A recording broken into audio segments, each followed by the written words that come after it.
Village వెళ్ళిన తర్వాత ticket తీసుకోవాలి. 35 దినం టికెట్. ఫుల్ లైటింగ్స్ బాగున్నాయి కదా. మీరు ఎక్కడైనా చూసుంటే కామెంట్ చేయండి. చాలా రకాల బెలూన్స్. ఇక్కడ వాటర్ చూసారు ఎలా వస్తున్నాయో. లైటింగ్స్ కూడా బాగున్నాయి కదా. నేనైతే చాలా సూపర్ ఎంజాయ్ చేసిన. మీరు కూడా విజిట్ చేయండి. లోపల చూసారా ఖాళీ లేదు, మస్తు ఉంది కదా. ఇలాంటి ప్లేస్ ఈవినింగ్ టైంలో సూపర్ ఉంటుంది. ఈ టాయ్స్ చూసారా ఎలా డాన్స్ చేస్తున్నాయో. నాకు చాలా బాగుంది ఫ్రెండ్స్. ఇది ఇలాంటి బండి ఎక్కడన్నా చూసారా?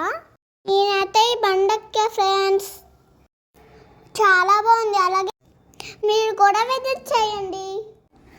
నెక్స్ట్ వీడియోలో కలుద్దాం. Bye bye.